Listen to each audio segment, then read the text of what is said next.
હિન્દુ ધર્મમાં રીત રિવાજની વધુ માન્યતા છે. એ જ રીત રિવાજમાંથી એક છે પત્ની પતિના પગ દબાવે. પરંતુ એવું શા માટે છે પત્ની જ પતિના પગ દબાવે છે? શું તમને ખબર છે આ પાછળનું કારણ આખરે શા માટે પત્ની જ પતિના પગ દબાવે છે? તમે જોયું હશે કે લક્ષ્મીજી ભગવાન વિષ્ણુના શરણમાં બેસી હંમેશા પગ દબાવતા હોય છે.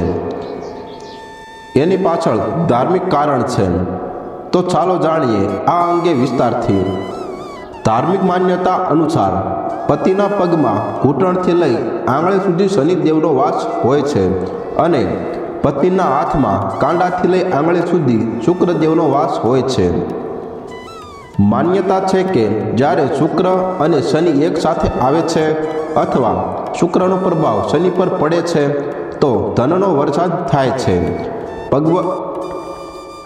ભગવાન વિષ્ણુનો પગ માતા લક્ષ્મી દબાવે છે, એટલા માટે એમને ધનની દેવી કહેવામાં આવે છે.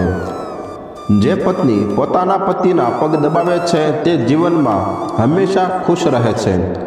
સાથે જ પતિના ખિસ્સા ક્યારેય ખાલી રહેતા નથી.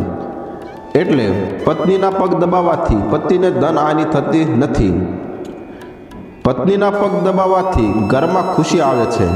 સાથે ઘરમાં કોઈ વસ્તુની કમી થતી નથી.